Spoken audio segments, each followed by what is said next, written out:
Good evening. My name is Shari Singer, and I'm the National Director of Engagement, Fundraising, and Development at the American Liver Foundation.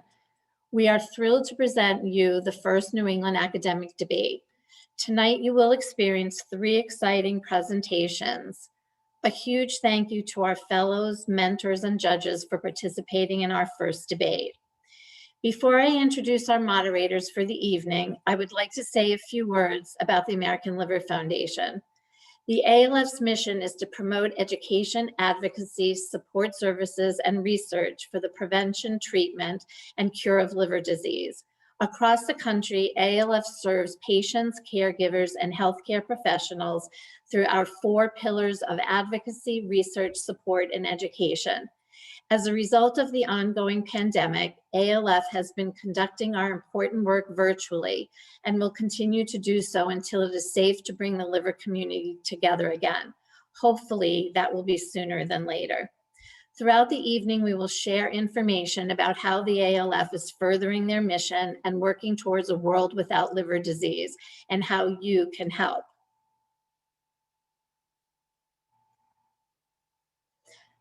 This program is being held via the Zoom webinar platform and will be recorded for on-demand viewing. All attendees will receive a link to view the recording via email following tonight's live presentation. To ask a question, please click on the Q&A feature to submit your question, and our presenters will do their best to address them during our program. For all other comments, please feel free to use the chat box. Tonight, we have many amazing sponsors that are here. A special thank you to our national sponsors whose support has helped us to present this evening to you. They are AbbVie, Eisai, Salix, Alexion, Mallinckrodt, and Pfizer. Before continuing, we would like to present a few messages from our gold sponsor, AbbVie and Eisai, and our silver sponsor, Salix.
Right now, millions of patients are suffering with GI disorders such as overt hepatic encephalopathy, irritable bowel syndrome, chronic idiopathic constipation, opioid-induced constipation, bowel preparation, and ulcerative colitis.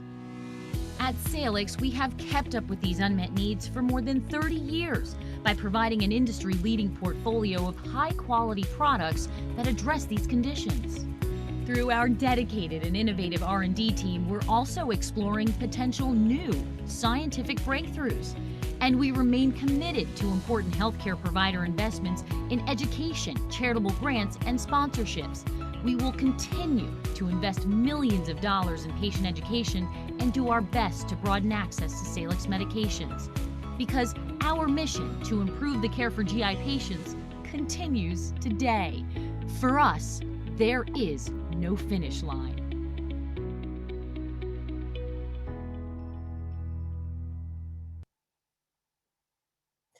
I'd also like to thank our regional sponsor, Exelixis, for their ongoing support of the ALF mission. You are an amazing local partner to us. At this time, I'm pleased to introduce our moderators for the evening. Dr. Caroline Jouhourian is the current chair of the American Liver Foundation's New England Medical Advisory Council. Dr. Jouhourian grew up in Massachusetts and attended undergraduate school at University of Michigan, Ann Arbor, and subsequently completed medical school at Drexel University College of Medicine in Philadelphia. She returned to Massachusetts for her internal medicine residency and gastroenterology fellowship at Tufts Medical Center, and first became involved with the American Liver Foundation when she ran the marathon on our behalf in 2017 to honor her patients. Dr. Jouhourian has participated in ALF patient outreach and education, the ALF Patient Runner Connection, and more recently, supporting our runners on race day. She has also run the New York City Marathon on behalf of the American Liver Foundation.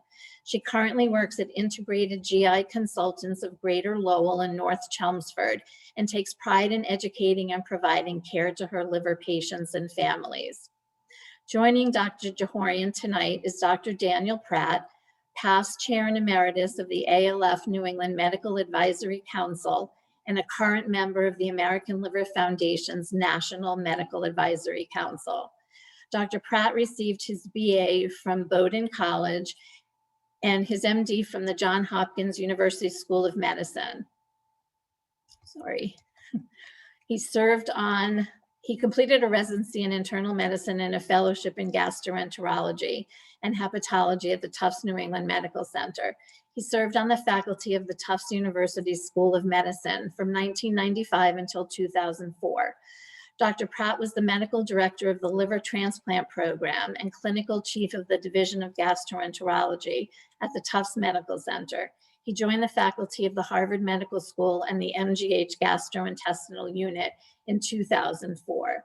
Dr. Pratt's particular areas of clinical interest is autoimmune and cholestatic liver disease, including autoimmune hepatitis, primary biliary cirrhosis, primarily sclerosing cholangitis, and LGG4-associated liver disease. He also does work in cholangiocarcinoma, hepatocellular carcinoma, viral hepatitis, and cirrhosis end-stage liver disease. Dr. Pratt is the head of the PSC registry at MGH. He has written extensively on liver disease and has been the recipient of numerous teaching awards. We are thrilled tonight to welcome Drs. Jouhourian and Pratt as this evening's debate moderators.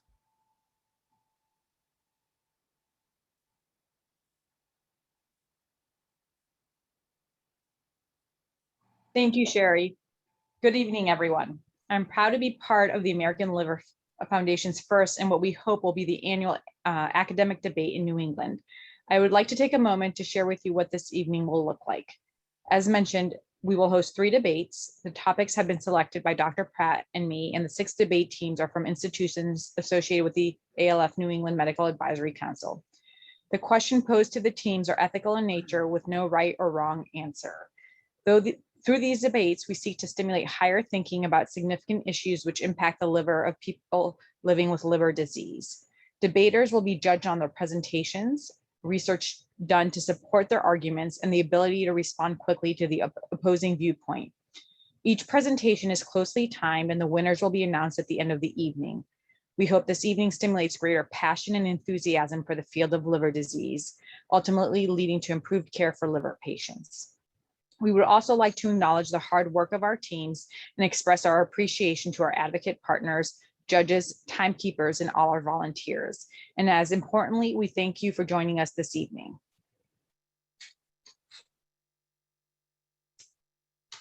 Tonight, we're also asking for your help to support the ALF. We do not yet know when it will be safe to host traditional in-person fundraising events, although we hope to be getting closer. While the ALF has creatively developed exciting virtual fundraising events, which we'll share with you this evening, now more than ever, your dollars mean so much. As we all know, many liver patients have been uniquely vulnerable to COVID-19 and rely upon the ALF for essential information, support, and guidance. Tonight, please help us reach our fundraising goal by donating. You can follow the link provided in the chat box throughout the evening.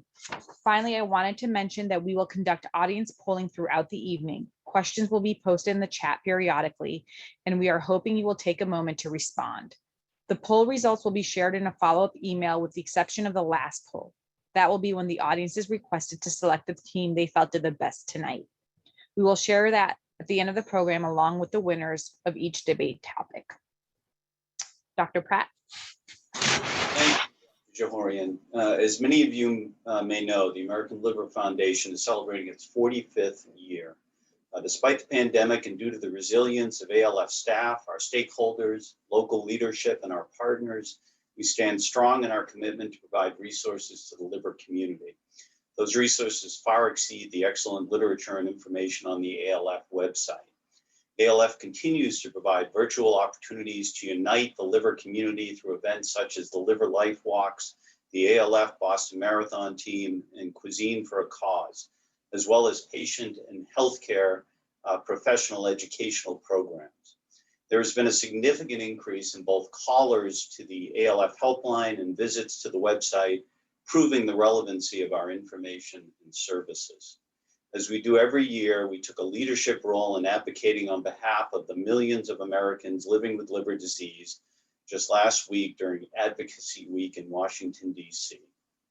ALF's fundraising dollars are reinvested in mission delivery, including funding for scientific research in the field of liver disease. Please visit the website www.liverfoundation.org for details.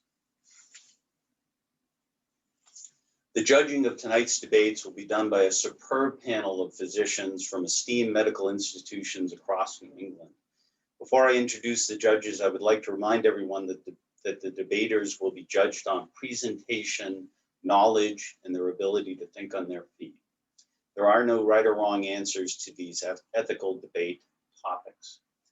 The judges for the first debate are Dr. Alan Epstein, Roger Williams Charter Care, Dr. Fred Gordon, the Leahy Hospital and Medical Center, and Dr. Maria Andrea Katana of the Beth Israel Deaconess Medical Center. The judges for the second debate are Dr. Emily Bethay, Massachusetts General Hospital, Dr. Scott Ellisoffen of Boston Children's Hospital, and Dr. Vania Casper of Hasbro Children's Hospital. The judges for the third debate are Dr. Reza Malik of Tufts Medical Center, Dr. Tom Seepy of University Gastroenterology in Providence, Rhode Island, and Dr. Uzma Shah of Massachusetts General Hospital. As a reminder, each debate is strictly timed. Each presenter will have 8 minutes to present, and each rebuttal will receive 5 minutes.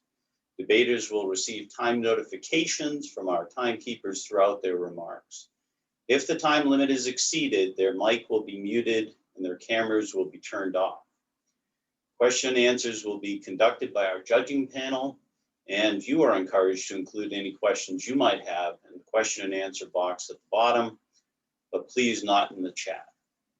I also want to remind everyone to use social media throughout the evening and follow the debate's Twitter feed throughout the program at ALF Debates. So let's begin. The first debate topic is, should patients with NASH fibrosis undergo bariatric surgery as primary therapy? Presenting the pro position is Tufts Medical Center, represented by fellows Dr. Tara Orekondy and Dr. David Lee. Their mentor is Dr. Reza Malik. Presenting the con position is the Warren Alpert School of Brown University, represented by fellows Dr. Jason Pan and Dr. Waihung Chung. Their mentor is Dr. Eric Newton. So Dr. Tara Orekondy from Tufts Medical Center will now present the pro presentation. Is the timekeeper ready? If so, you may begin.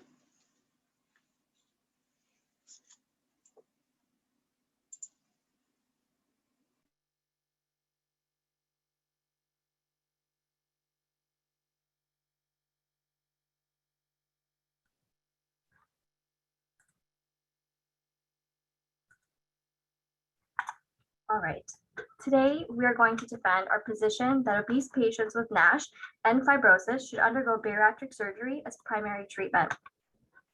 We'll start with a brief background, move into the pathogenesis, discuss current therapies and indications, cost effectiveness, response to therapy, long-term benefits of surgery, as well as the safety. So the WHO reported that in 2016, an estimated 1.9 million adults were overweight and that 650 million adults were obese. The CDC alarmingly reported that obesity in the US is on the rise, as we can see here. In 2008, nearly 25% of every state in the US was obese. There was an estimated 12 million new cases of NAFLD each year in the US alone. In parallel to the obesity epidemic, there's a striking rise in obesity-related complications, including non-alcoholic fatty liver disease, or NAFLD, as well as non-alcoholic steatohepatitis, or NASH. The pathologic mechanisms for development and progression of NAFLD are complex and multifactorial. By mechanisms of insulin resistance, hormone dysregulation, and metabolic disruption, micro and macrovesicular steatosis develops. This has downstream effects of oxidative stress and hepatic damage. These events elicit a fibrotic response from the liver, which in turn leads to advanced hepatic fibrosis and ultimately cirrhosis. As we know, cirrhosis carries significant morbidity and mortality upon decompensation, not to mention a deterioration in the quality of life. Weight loss, regardless of how it's achieved, has the strongest association with histologic improvement. The degree of weight loss required is difficult to achieve and even harder to maintain.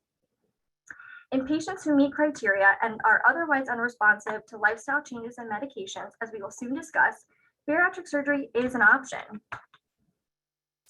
To date, the gold standard of treatment for NAFLD or NASH is lifestyle modification and weight reduction through diet and exercise.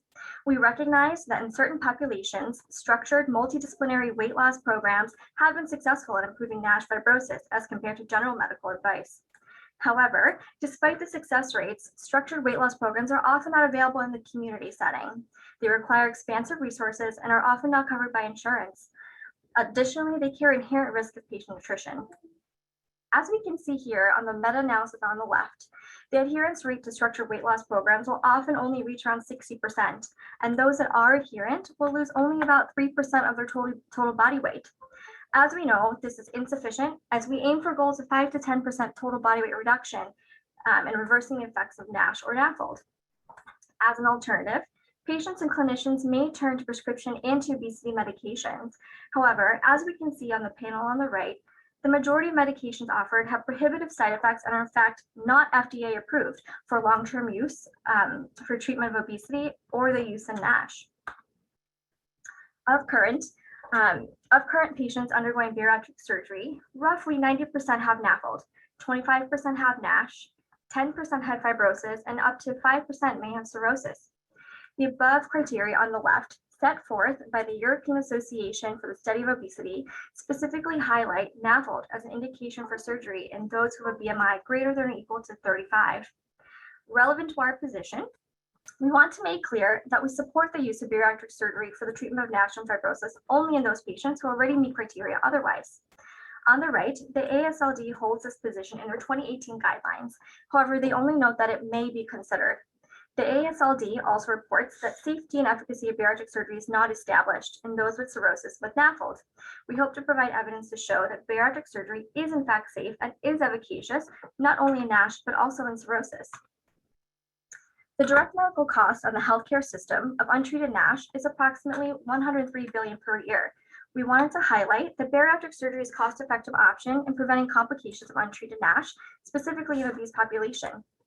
This study by Klebanoff et al. Specifically tried to answer this question using a probabilistic model comparing usual care, intensive lifestyle modification or ILI, sleeve gastrectomy, and gastric bypass.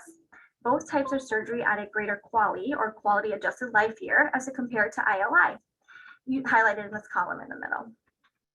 Additionally, assuming a willingness to pay threshold of 100,000, sleeve gastrectomy was deemed to be significantly more cost-effective as compared to others. Intensive lifestyle modification was invariably deemed to be not cost-effective, with perceived lack of benefit and high expense. Beyond cost-effectiveness, is bariatric surgery considered efficacious? As described by Lasaley et al., following bariatric surgery, histologic improvements occur and is sustained after 5 years. Not only is steatosis and hepatocyte ballooning improved, as evidenced by histologic changes, but we also see improvement in the degree of fibrosis. As we can see here on the bottom panel, periportal periventricular changes are significantly improved on the trichrome stain, with evidence of fibrosis regression. Additionally, there are major improvements in the metabolic parameters, including all the indices listed here. I'd like to specifically highlight the reduction in visceral fat, which in turn results in the improvement of insulin resistance as described as HOMA-IR. These results are sustained up to 5 years. As a result, there's clinical and laboratory improvements in liver inflammation, as represented by serum transaminases. Another aspect to consider is the development of NAFLD related to malignancies, or development of NAFLD-related malignancies. The adjusted cumulative incidence of NAFLD-related malignancy, which includes HCC, is lower in patients who undergo bariatric surgery versus who don't. Looking at the risk of developing HCC specifically, both the adjusted and unadjusted hazard ratios favor a reduction in the risk of HCC following bariatric surgery. Furthermore, the benefits extend beyond the liver to affect diseases of other organ systems, specifically the disease risks for cardiovascular disease, stroke, and renal failure. These are all mitigated by bariatric surgery. Even though weight loss is the most visible effect of bariatric surgery, its most important goal is the treatment of life-threatening comorbidities, and is currently the most successful therapeutic option for combating obesity-related comorbidities, most specifically type 2 diabetes and cardiovascular disease. Since cardiovascular disease is one of the top 3 causes of death in NASH patients, it can be said that bariatric surgery improves mortality in this population. In terms of safety, bariatric surgery is generally safe and clinically acceptable in a select group of patients with fibrosis. This is barring advanced MELD scores or Child-Pugh scoring. The study on the left compares varying degree of fibrosis and shows there is no significant difference in surgical complication rates, except for those with advanced fibrosis who had a greater length of stay. Additionally, on the right, using the NAFLD activity score as a marker for disease severity, there is no significant observed difference in pulmonary, cardiovascular, or surgical complications after this surgery. Furthermore, in compensated cirrhotics, this meta-analysis by Agarwal et al. Shows that there is no significant difference in the 90-day all-cause mortality or liver-related mortality post-surgery. One important point to note is that the majority of patients included in this study had a child A class cirrhosis. This highlights the need for a well-selected candidate. In conclusion, while current guidelines do not take an established stance for or against bariatric surgery in obese individuals with NASH fibrosis, we recommend that surgery be considered as primary therapy if clinically indicated, based on the data we presented today. The evidence shows that this surgery can be cost-effective for the correct patient.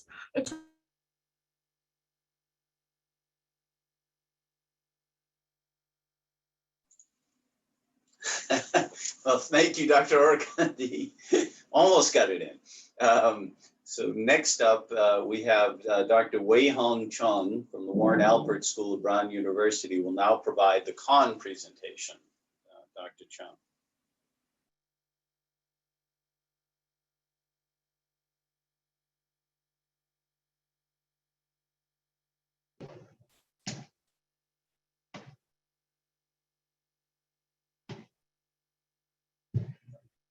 Okay, thank you, Dr. Orekondy. So now I'll present evidence to prove that bariatric surgery is not the primary treatment for NAFLD fibrosis.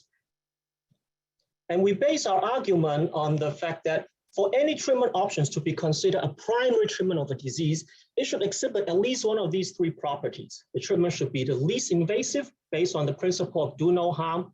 The treatment should be the most accessible based on cost, accessibility, or the treatment should have the strongest evidence for its efficacy based on robust clinical trials.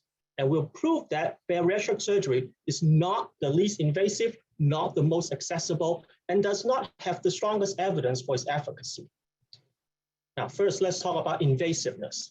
I think no one would disagree that all bariatric surgical techniques, except adjustable lap bands, result in non-reversible changes to the patient's anatomy. But on top of these anatomical changes, these surgery can lead to metabolic changes like vitamins and mineral deficiency shown in this table here, many of which can actually last up to 10 years post-op. Now, while the changes associated with the surgery is non-reversible, bariatric surgery is by no means a one-and-done intervention. In this table taken from the American Society of Metabolic and Bariatric Surgery, we can see that up to 16% of patients who underwent bariatric surgery require a revision at some point. So by advocating bariatric surgery as a primary treatment for nephrophribrosis, you are essentially committing millions of patients to multiple invasive surgical procedures. It's also important to remember that surgical complications remain a substantial risk in anyone who undergoes bariatric surgery. One of the most dreaded complications, anastomotic leaks, for example, can occur up to 7% of patients, and the complication carries a 15% mortality rate. Other common complications like postoperative bleeding can occur in up to 11% of cases, 15% of which require surgical intervention. Marginal ulcer can occur in 5% of patients, 4% require surgical intervention. And some people may argue that these numbers are mostly in single digit, but it's important to remember that in medical therapy, these events are essentially zero. Finally, we cannot ignore the fact that bariatric surgery carry a small but not negligible short-term mortality of up to 2%. And in patients with decompensated cirrhosis, it can go up to 16%, which is not small at all. So let's move on to the issue of accessibility. A critical argument against advocating bariatric surgery as the primary treatment is the fact that the treatment is simply not available to most patients. Using the national inpatient sample data from 2013, we can see that of the millions of patients who are eligible for bariatric surgery based on BMI and comorbidity, only 0.9 to 2.2% actually underwent the surgery. And this variation in the incidence of surgery is tightly correlated to, or to put it another way, limited by the availability of bariatric surgeons. So we have to remember that the number of patients with NASH and advanced fibrosis is projected to double over the next decade. There's simply no way bariatric surgery can handle this volume of patients. In addition to availability, restriction by insurance is another important limiting factor. A recent survey of the top 64 insurance providers in the United States showed that most insurance require prior auth or medical weight loss management prior to surgery. 40% only cover procedure done in a center of excellence. 20% do not cover revision, which, as you point out, is requiring up to 16% of patients. Now, another barrier is post-op follow-up. As Dr. Orekondy pointed out, medical adherence is maybe about 60% in real life, but in this large multi-center cohort study of 400 bariatric patients, they show that long-term follow-up after bariatric surgery dropped to a miserable 40% within 2 years. Now, finally, let's talk about the lack of evidence supporting its efficacy. Here's an example of a very recently published study on the use of bariatric surgery in NASH fibrosis. If you read the inclusion criteria carefully, you can see that subjects are required to follow strict nutritional education, as well as repeated multidisciplinary evaluation prior to surgery. So in fact, if you read carefully, there are no studies who strictly designed to evaluate the bariatric surgery itself without medical treatment. And this point is important because studies have shown that only 5 to 10% of weight loss is needed to achieve reversal of NASH fibrosis and NASH histological treatment. So which means that most bariatric surgery actually cause excess weight loss that is simply not necessary. It's very possible that all the benefit from bariatric surgery in these clinical trials are simply achieved through multidisciplinary nutritional counseling or the placebo effect of getting a surgical intervention, not the surgery itself. Finally, proponents of bariatric surgery like to point out that bariatric surgery can provide benefit over weight loss. But in this recent study from the New England Journal of Medicine, we can see that all these metabolic and endocrine endpoints listed here are the same between bariatric surgery and weight loss intervention, lifestyle intervention, apologize. So it seems that all the metabolic benefit of bariatric surgery are probably result of weight loss alone. So to summarize, we've proven that bariatric surgery is a highly invasive treatment option that is not accessible to most patients and does not have the strongest evidence for its efficacy on its own. So it should not be accepted as the primary treatment option for nephrofibrosis. Thank you for your time. Thank you, Dr. Chung. That was terrific and on time. And next up, we have Dr. Jason Pan from the Warren Alpert School of Brown University, who will now rebut the pro position. Thank you. So our esteemed colleagues presented evidence showing the efficacy of bariatric surgery. However, audience members must realize that this data are derived from only cohort studies. No randomized controlled trials have been performed to assess the efficacy of bariatric surgery. As Dr. Chung stated, the participants are highly selected and to qualify had to undergo strict dietary and activity regimens in a 6 to 12 month period of pre-op follow-up in order to ensure that they were good candidates. Now, you may be thinking to yourself that the lack of controls and randomization is not a significant limitation, but I want to point you to the latest randomized controlled trials involving medical therapy for NASH. In the case of the most recent semaglutide trial, the control arm, which received a placebo medication and dietary and exercise counseling, achieved a 30% improvement in fibrosis regression of at least one histologic stage, while the intervention arm that received semaglutide achieved a 43% improvement in fibrosis regression. Similarly, in the Pibbins trial, the placebo arm achieved about 30% improvement in fibrosis regression. In both cases, the control arms achieved fibrosis regression without any significant weight loss. So it's important that bariatric surgery's effects, particularly its effects on fibrosis regression, are compared to a placebo group, because prior studies have shown that up to 30% show an improvement without even weight loss. So additional research is required in this area to further clarify who will benefit from bariatric surgery. Additionally, in a 2019 systematic review of 32 cohort studies examining bariatric surgery, Dr. Lee and colleagues found 19 studies where overall 12% of the patients who underwent bariatric surgery had histologic worsening in fibrosis, steatosis, and inflammation on histologic exam. So further research is required to understand who are the patients that will further progress despite undergoing an invasive surgery that can also lead to lifelong complications and a required lifelong follow-up. Additionally, one must also remember that bariatric surgery cannot be applied to special populations in NAFLD because of a lack of data, which makes it hard to justify as a primary first-line therapy.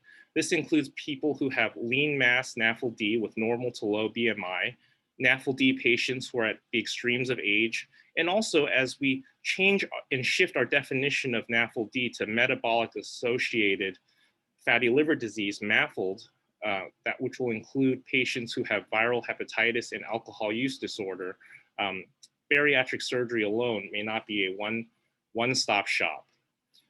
Additionally, my partner has shown that bariatric surgery is not an acceptable therapy to the majority of eligible patients. Of all patients who are currently eligible, only 1 to 2% at most accept bariatric surgery and opt to go through a expensive and long process that requires continued follow-up. And perhaps that's because many patients with NAFLD with advanced fibrosis feel relatively well, and it's hard to convince them to undergo an invasive procedure. As the obesity epidemic continues, we see that it is projected to rise the number of patients who have NASH with advanced fibrosis, up to 8 million people by 2030. And as my partner showed in the diagram, only about 250,000 bariatric procedures are currently performed, 16% of which are revisions. So it would take, using the lowest numbers of just 3 million, it would take about 12 years to be able to provide bariatric surgery to this large cohort of patients. Bariatric surgery is not the primary treatment for NAFLD with advanced fibrosis, given its costs, its invasiveness, and its lack of acceptability by patients. Additional randomized controlled trial data is required to show the efficacy of bariatric surgery and define the patients most likely to benefit, as well as the patients most likely to gain harm. Thank you. Thank you, Dr. Pan. And finally, we have Dr. David Lee from Tufts Medical Center, who will now rebut the con position. Hello, thank you for the introduction. Nice to meet you. My name is Dr. Lee. I'm from the Tufts Medical Center. So thank you for the both the rebuttal and the presentation. So while I do actually agree with several points that I've mentioned, to be completely frankly honest here, I think the argument point here is that it could be a potential primary treatment, not the only primary treatment.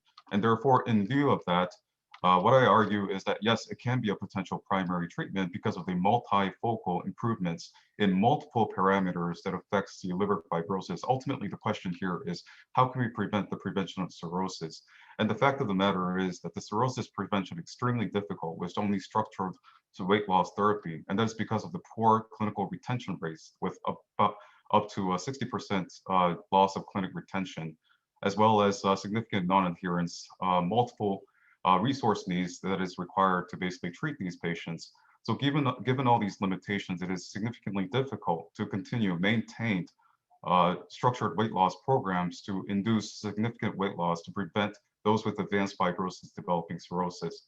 Now, as an alternative option and potential primary treatment for these select patients with the BMI greater than 35 with comorbidities, pre-existing comorbidities, yes, bariatric surgery is a potential primary treatment because of the significant primary improvements in multiple parameters that has to do with all the pathogenic components of NAFLD progression. That is, it not only leads to histological improvements in advanced fibrosis and cirrhosis going to F1 and F0 disease with significant improvements, it also leads to multiple additional parameter improvements, including improvements in visceral fat, including all the insulin resistance parameters, as well as cholesterol parameters. And yes, while obesity could be an effector, could be a mediating component to this, further studies definitely is required. The fact that the multiple parameters can be affected through bariatric surgery alone can lead to significant improvements in not just fibrosis, but also collateral parameters, thus leading to maintenance of low body weight or reduced body weight throughout the years. And the key point here is that through bariatric surgery, there is sustained low body weight that results in prevention of fibrosis progression and development of cirrhosis. In addition to this, cost-effective analysis, while more cost-effective analysis is required, as my colleague had presented, it does lead to significant quality of life adjusted life years using the cost-effective analysis, thus suggesting that bariatric surgery may be potentially efficacious for not just improving the histological and clinical parameters, but also improving the quality of life. So given all these benefits, I do believe that yes, bariatric surgery can be a potential alternative primary option for these select group of patients who meet the criteria. In terms of safety, as my colleague had mentioned, it is a relatively safe procedure in most of the patients, except for those with decompensated cirrhosis. But that is to be expected because we know from the Mayo risk assessment, as well as many other risk prognostication, that these patients with decompensated cirrhosis do bad with any sorts of surgeries. So I think that's just kind of common sense. And so in terms of multidisciplinary needs with bariatric surgery and the fact that these patients require long follow-up, I would argue that these patients with structured weight loss program has more significant loss of clinical retention, poor adherence, additional resources needed in long term with all the follow-up and multidisciplinary needs with nutritional services and all the other required ancillary services for these multidisciplinary programs. And so I think, long story short, I do advocate the position that bariatric surgery could be an alternative primary treatment for a select group of patients who have pre-existing comorbidities with significant BMI.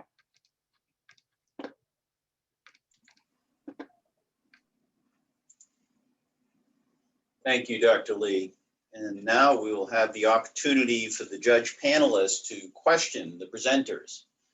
So if we could hopefully activate our judges and all of the presenters.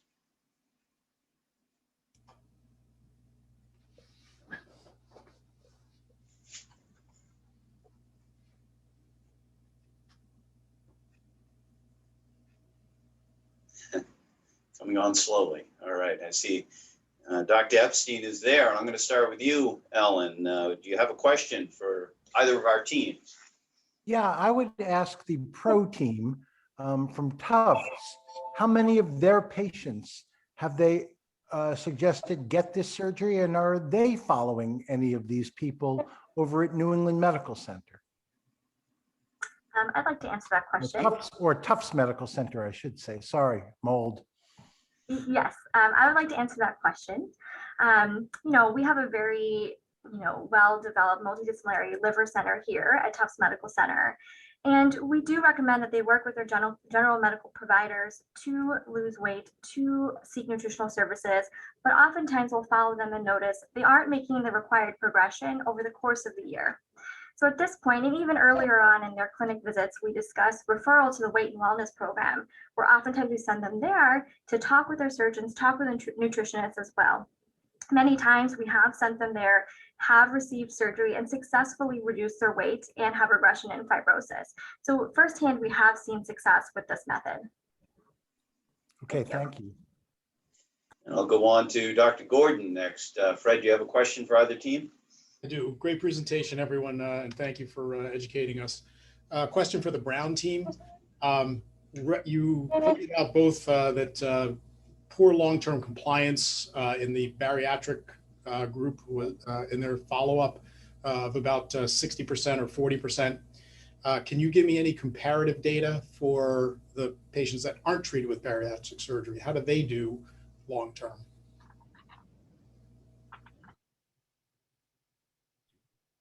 Well, I think one of the main concerns is post-surgery, post an invasive procedure.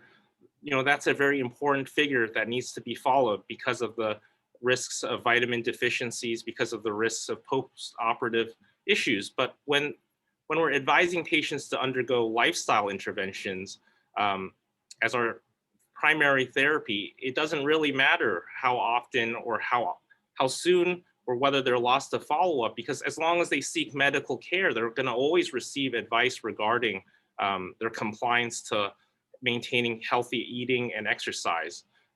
What will be interesting, though, which I didn't get to discuss, is the second-line therapies that are involved in the management of obesity. Therapies such as cognitive behavioral therapy, endoscopic bariatric therapy, and obesity-related medications, and also NASH medications, such as semaglutide. Thank you.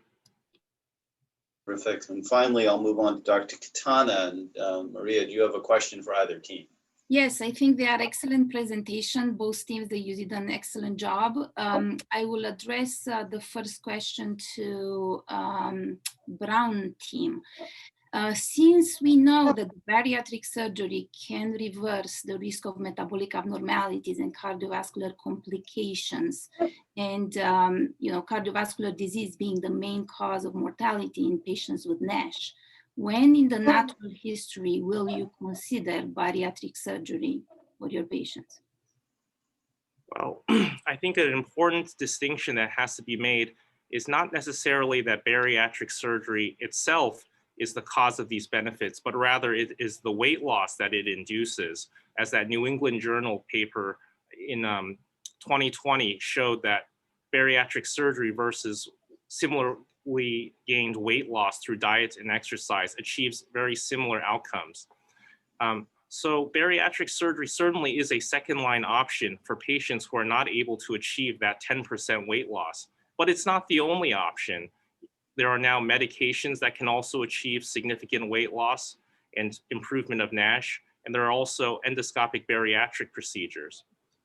the management of obesity is not a one size fits all. You often need the cooperation and teamwork of your patients. Thank you. And my next question for the Tufts team, how do you explain the prior reports where there were up to 12% worsening in fibrosis in post, bariatric surgery, especially in the old studies like Maturin Gastroenterology 2009? I can try to answer that question. So I think the few patients who had reversal of fibrosis, I'll have to look at the study more specifically, but I think I think the major point there is we have to delineate whether there are pre-existing comorbidities that the patient have. And I don't think the paper, I don't know if it looked at all the metabolic parameters and whatnot. So, I mean, I think it's a very complex process. There's all these collateral, processes that are involved with not just NASH physiology, but also all these metabolic physiology that potentiate the, the progression of NASH fibrosis. So I think unless you control for all of those and specifically look at bariatric surgery, which by itself, doing a study designed like that is a very difficult study, but hence it needs to be done. I don't think you can really fully delineate whether it was just purely the bariatric surgery and this weight loss mechanism that led to the, the improvement in majority of the patients, except for a few. So I mean, maybe perhaps those few patients had other collateral mechanisms that played a role in terms of mediating that response. Terrific. Well, thank you. Unless there are other questions from the judges, I think we'll wrap it up at that point. I want to say the teams both did a terrific job. Thank you very much for the efforts put in. I thought it was terrific. And I want to thank the judges for the question and answer session. And at this time, you should see a poll asking for your thoughts on this first debate topic. So please answer that as well. So once again, we would like to thank our national and regional sponsors for today's academic debate, AbbVie, ASI, Salix, Alexion, Mallinckrodt, Pfizer, and Exelixis. And I'd like to thank you, say thank you to all our viewers tonight. And once again, please remember the importance of supporting the American Liver Foundation and sustaining the important work the ALF does. And I'll hand it back to Dr. Jouhourian.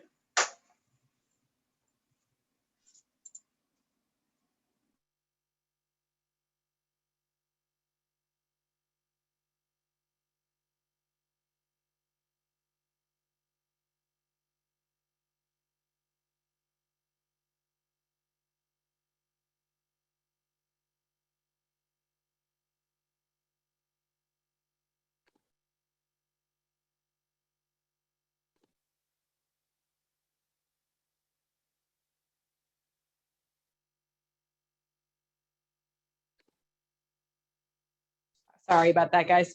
So I'm going to present topic number 2. I just want to thank everyone for topic number 1. That was a great debate. So I want to thank Tufts Medical Center and the Warren School at Brown University. So the next topic is, should early transplant, so transplant before 6 months, be considered in patients with known alcoholic hepatitis along with underlying cirrhosis?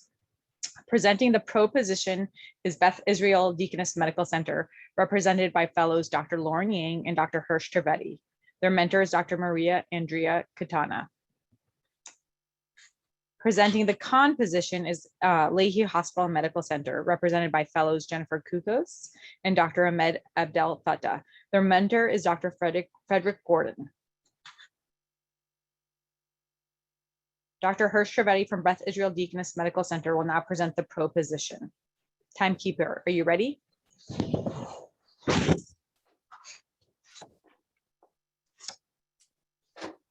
You may begin, Hirsh.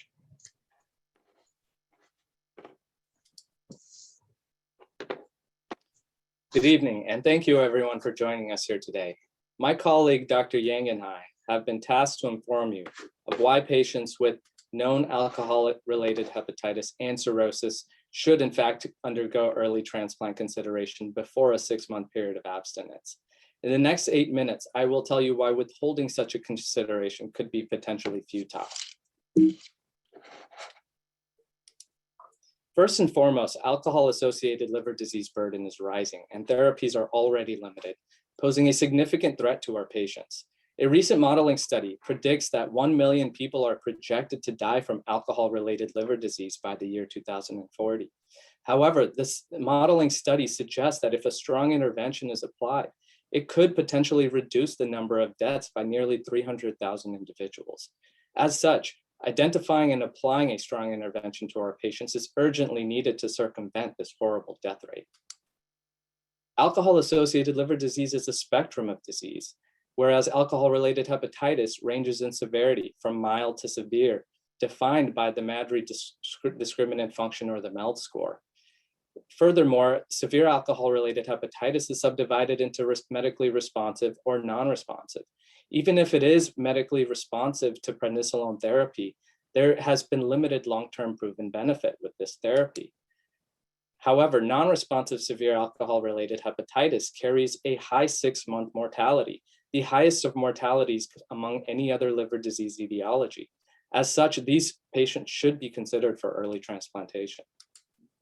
These two Kaplan-Meier curves from two landmark studies really say it all. Survival at 6 months is poor. Louvet et al. Shows a 25% survival at 6 months in those patients who are non-responsive based on the Lille score. Similarly, Mathurin et al. Shows a similar low rate of survival at 6 months. The 6-month abstinence rule is arbitrary. It is not backed by data and has been controversial since its inception, as it significantly disadvantages these sick patients who do not have the luxury of a 6-month waiting period. This poor survival should be enough to win the argument overall. Withholding intervention like early transplantation can be futile. Early transplantation, in fact, saves lives. Mathurin's study, which was conducted in France, carefully selected those patients with early transplantation. These patients were sick with a median Lille score of 0.88, indicating a high risk of mortality. Those who received early transplantation had nearly a 50% better survival benefit compared to non-responder controls. This benefit was similar to those who responded to medical therapy, and it was maintained throughout the 2-year follow-up period. Similarly, the Accelerate AH group published a study on 150 patients across 12 centers in 8 different UNOS regions. These patients were also sick with a median MELD as high as 39. And these patients were transplanted at a median duration of abstinence less than 2 months. Nonetheless, their post-transplant survival was high at 94 and 84% at 1 and 3 years respectively. These are rates which are comparable to those transplanted for alcohol-related cirrhosis and higher rates compared to those transplanted for other liver disease etiologies such as HCC. Additionally, these patients had sustained alcohol use after transplantation of 10 and 17% at 1 and 3 years. These rates are low and are comparable to those rates in patients who were transplanted beyond the 6-month period of abstinence. And lastly, 96% of patients had cirrhosis on explant histology, which is important to note. Similar results have been replicated in a number of different US cohort studies, including in 2 large UNOS database studies. The most recent UNOS analysis from 2014 to 2019 found optimal patient survival outcomes at 93% and 85% at 1 and 5 years respectively. Similarly, graft survival was also high at 92% and 82% at 1 and 5 years respectively. This shows that these patients are not dying. In fact, these patients are survivors. Studies have also repeatedly shown low risk of relapse in this group of patients. In fact, in Mathurin et al.'s as well as Jean-Im et al.'s study, only 1 or less patients relapsed at 6 months. The majority of patients in Lee et al.'s 2018 study from gastroenterology showed most of those patients remained sober throughout the duration of the study period. Additionally, a meta-analysis of 11 studies from 2018 found that if patients undergo a strict selection criteria process, that 86% of these patients don't in fact relapse. But what about compared to those transplanted for alcohol-related liver disease beyond the 6-month period of abstinence? The numbers are the same. There has been no demonstrated difference in a number of different studies, including the analysis by Weeks et al. From Hopkins, as well as the previously mentioned 2018 meta-analysis. So why neglect the patients the opportunity for early transplantation? and improve survival on the basis of alcohol relapse when the rates are the same regardless of the duration of abstinence before transplantation. We agree that alcohol relapse is bad, and although the rates are similar among the two groups, measures to mitigate such a risk are warranted. A study from our center found that patients who underwent substance abuse treatment before and after transplantation had an associated reduced risk of post-transplant relapse. So potential therapies to continue reducing the relapse rates further are warranted and are evolving. Precluding transplantation on the basis of relapse risk alone is now simply unjustified. Instead of having this debate, we should instead be focusing on initiating substance abuse treatments early and incorporating addiction specialists into transplant programs that are engaging in early transplantation of these patients, rather than avoiding transplantation altogether. So the data is clear. There is an urgent need for early transplant consideration in these patients with non-responsive severe disease. Even in those patients who have cirrhosis, the outcomes have been beneficial. However, we are not advocating for transplanting all patients, and that is certainly not the answer. In fact, strict patient selection criteria is required. And we agree that over the years, guidance regarding patient selection has been scarce. However, recently in 2019, the Dallas Consortium was devised to provide strict medical and psychosocial criteria to inform us of the appropriate patient for early transplant referral.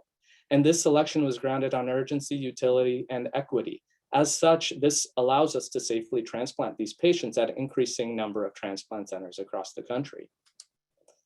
So the answer is clear. In conclusion, there is a need for early transplantation in these patients as they carry a significant mortality risk associated with their severe non-responsive disease.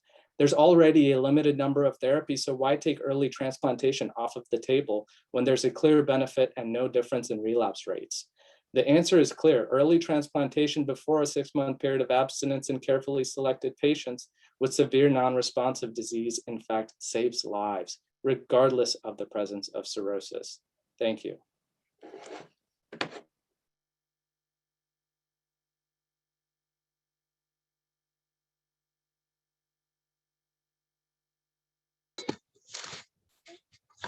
Thank you, Dr. Trivedi. We're now going to have Dr. Ahmed Abdelfattah from Lahey Hospital Medical Center, who will now provide the CON presentation.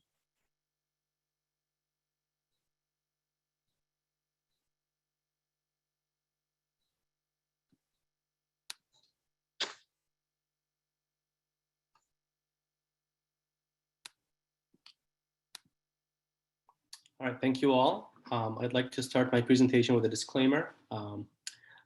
We'd like to help all patients and certainly transplant all the patients on the transplant list. However, there simply are not enough organs.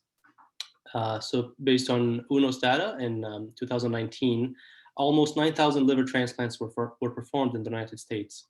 However, by the end of the year, there were more than 12,000 patients remaining on the list. And a big portion of them either died or became too sick to transplant while waiting for a liver. So we're definitely dealing with a very, very scarce resource.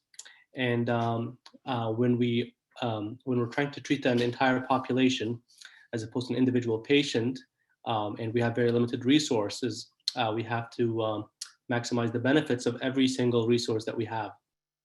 We do that by identifying urgent patients or those who would likely die without that resource.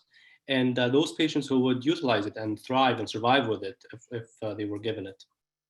And in order to be fair in allocating those resources, we have to balance those two concepts, utility and urgency.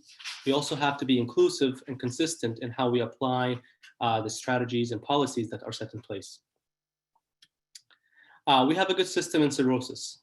We know that the MELD sodium system identifies sick patients, and we still exclude patients who have a high MELD sodium score, but are unlikely to survive major surgery, or those who have active malignancies, or those who we are concerned about their compliance with immunosuppression after transplant. However, we do not have a similar system to identify urgency or utility in alcoholic hepatitis, and that's going to be my argument for the next few minutes. In the landmark French-Belgian trial that my colleague had brought up, they used Maddrey discriminant function as well as Lilly score to identify transplant candidates. And so did most of the large studies and case series in the literature. And if we pull up the same survival analysis that we were looking at earlier, it's very obvious that there is a survival benefit. However, if we focus on the survival curve of the controls or the patients who were not transplanted, a big portion of them, almost 30% of them, survived beyond 6 months with no transplant. So what does that mean? This means that if we apply the same criteria that were used in this trial, 1 in 3 or 1 in 4 organs would go to patients who wouldn't necessarily need them. And this means that we would subject them to the surgical risk of a major operation, as well as lifelong immunosuppression unnecessarily. And we also shunted those organs away from patients who are active on the transplant list and urgent for other conditions. In terms of utility, this could be a topic of debate on its own. We know that transplant can treat cirrhosis, it can treat fulminant hepatitis, and it could also treat early HCC. However, it doesn't treat alcoholic dependence, which is the core disease that we're dealing with in our patients with alcoholic hepatitis. In terms of prospective data, this is a study of 167 patients who were transplanted for alcoholic liver disease. And a big portion of them went back to drinking after transplant. 20% had frequent alcohol use at 4 years, and more than a quarter of them are binge drinking at 5 years. And the transition between their first drink and binge or frequent drinking happened rather quickly in 40% of them. It happened within 6 months of the first drink. Now, why is it important? Why do we care so much about the rate of alcohol relapse in these patients? Simply because it correlates with their post-transplant prognosis. So this is a retrospective study that was published in Gastroenterology in 2018 that studied the post-transplant course of 147 patients who were transplanted with alcoholic hepatitis prior to their 6-month sobriety mark. And I'm highlighting that any alcohol use was associated with a higher risk of post-transplant mortality. The relative risk for any alcohol use, even 1 drink, was 3.5, whereas sustained alcohol use after transplant was even higher. So simply, if we can't tell which patients will go back to drinking, we just don't know which patients have a favorable transplant course. Now, there are a lot of efforts to identify patients who will go back to drinking. The SALT score, it was developed, as well as the CIPAT and the HRAR score. However, they all come with their own sets of limitations. So the SALT score is based on retrospective data. It has low positive predictive value, so we can't entirely exclude patients based on that. The CIPAT score is a subjective assessment of their psychosocial statuses, and we know in transplant, subjectivity could be unfair. And the HRAR score showed some weak association with post-transplant drinking. So that's why we don't have a good, consistent method of selecting patients. And in order to be inclusive, we have to keep in mind, what does the society think of what we're proposing here, early liver transplant. So in 2015, there was a survey that included more than 500 participants. More than a quarter of them indicated their hesitancy to donate if they knew that transplants are performed for alcoholic hepatitis. And their main concern was the risk of alcohol relapse resulting in graft damage. Now, this is not just a theoretical risk based on a survey. This actually happened in the UK. So this is a famous soccer player. His name was George Best. He was famous back in the 70s and 80s. But apart from his soccer talent, he was also famous for his active and heavy drinking. And in the year 2000, he was diagnosed with cirrhosis and transplanted in 2003.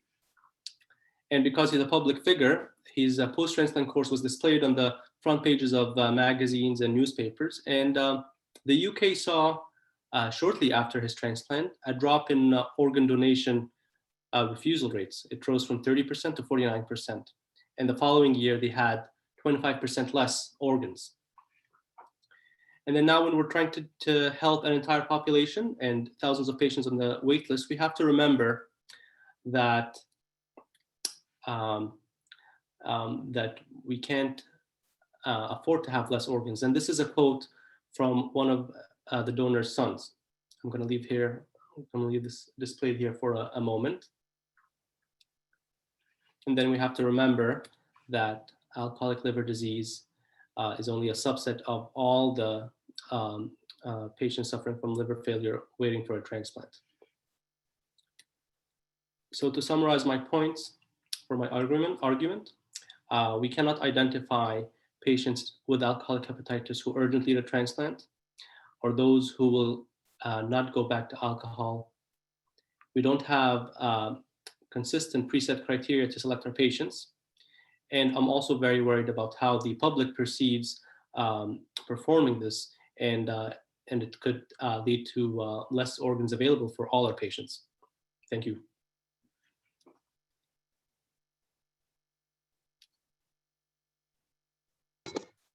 Thank you. Now we'll have Dr. Jennifer Coukos from Leahy Hospital Medical Center, who will now rebut the proposition.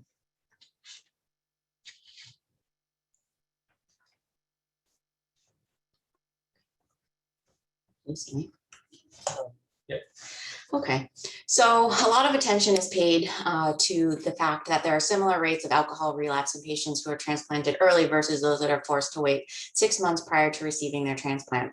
However, what this data doesn't fail to see is that most of this data comes from short-term follow-up. We typically have information at 1 year, 3 years, or maybe 5 years, but we don't know what happens 10 years, 20 years down the road. As mentioned, one study found a 10% relapse rate at 1 year and a 17% relapse rate at 3 years. While these numbers are low, they do have an increasing trend, and we don't know what happens long-term.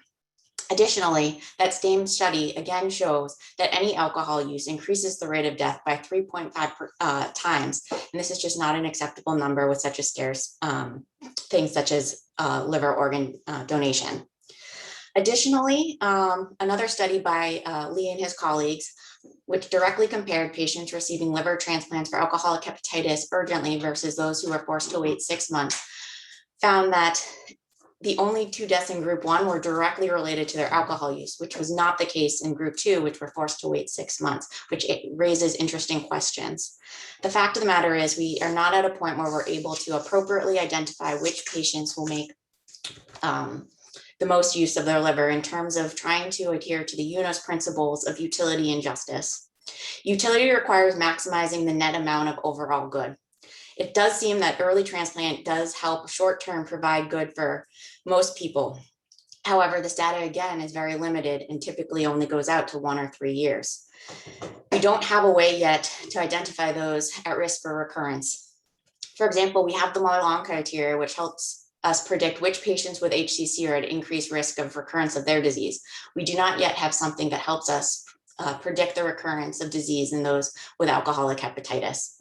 Similarly, we do not have universal standards to help choose which patients are those that would likely benefit the most.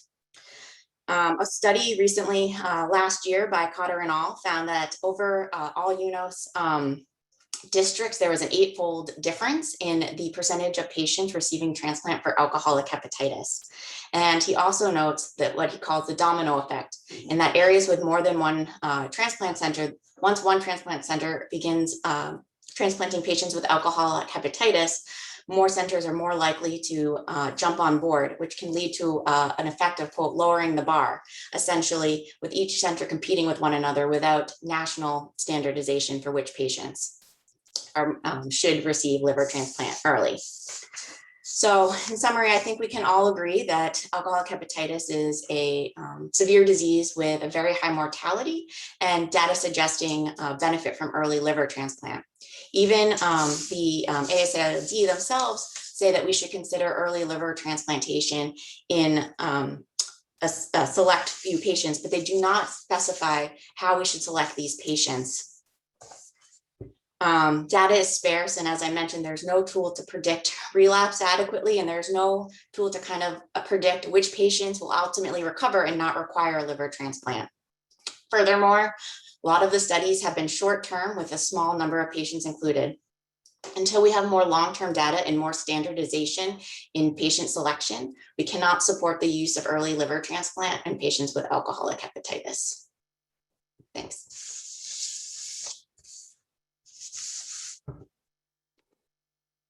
Thank you.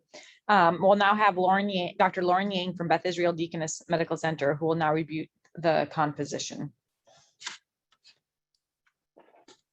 Hi, and thank you so much. First, I just want to say thank you to Dr. Abdelfattah and Dr. Coukos, because I've been very stimulated and I know that I'm learning a lot here with this. That being said, I think that we still have some progress to go in this debate. First, I want to respectively make a comment about some of the language we use and how important it is to remember that alcohol use disorder is a medical condition with periods of relapse and remission, just like the other medical conditions we treat. And I would ask our audience today to try and refrain from using the word recidivism, as that, as defined by the Oxford Language Dictionary, has a foundation in its definition rooted in being illegal, against the law, or criminal. Our patients are human, and we're here to treat them and take the best possible care of them that we possibly can. I agree that prospective randomized controlled studies with long-term outcomes are considered ideal, but not necessary for confident decision-making. Sometimes RCTs are no longer feasible if we're working in our patients' best interests. And the original Milan study had less than 5-year outcomes when we began to make transplants based on it. The data we do have to show makes us aware of the stark improvement in our patients' outcomes from a mortality that's dismal at 30%, improved to 77%, as demonstrated by Mathurian. The graft in patient survival at 1 and 5 years, as Dr. Trivedi already showed us, is quite excellent. The definition of equipoise in research is when one has no good basis for a choice between 2 or more care options. With the data that we do have, we no longer have equipoise to randomize to a no transplant. That would be unethical. We must remember the charge that we are tasked with. The final rule outlined by the Department of Health and Human Services notes allocation of organs shall be developed based on sound medical judgment and shall seek to achieve the best use of donated organs. With dealing with limited resources, the AMA Code of Medical Ethics instructs us to take into account the likelihood of benefit, which we've clearly demonstrated, the urgency of need, which I believe is demonstrated by the very poor 6-month outcome, if untreated, in non-responders, and the change in quality of life. I know we mentioned that transplant is not a cure for alcohol use disorder. And by that same token, I would say that we need to think about that with other disorders as well. Obesity is not cured and sometimes worsened by transplant. And the relapse rates of other conditions is on par with the return to drinking and a relapse of their alcohol use disorder. For example, according to the Mendez et al. In clinical liver disease, PSC recurs in 10 to 25% of liver transplant recipients, and autoimmune hepatitis recurs in 20 to 40%. With that in mind, it makes the 11 and 17% not seem so bad, especially because we know that that can be intervenable. And with use of our resources and to bring in psychologists into our team, making sure we have addiction psych specialists, we do have the power to influence these outcomes. We may not know exactly which path is best, which selection criteria will give us the best and most perfect outcomes, but I think that to tell our patients that we can't transplant them because they have cirrhosis and acute alcohol-mediated hepatitis, and they have not been sober for 6 months, is simply unfair, and in 70% of cases, sentencing them to a death sentence without a chance at redemption. I also agree that taking into a public account of what we do is important. We depend on them. This, just like any other indication that we've expanded to in the past, does place a strain on our donor pool. Again, I'll remind you that HCC within Milan and then later expanding to within downstaging criteria also increased the number of transplants. So the answer here is not to limit our transplant indications, but to expand our donor pools and to control the conversation with highlighting our patients' success stories. To close, we invite you to move forward with us in providing life-saving, effective medical care to extremely ill liver patients and moving forward as a group together.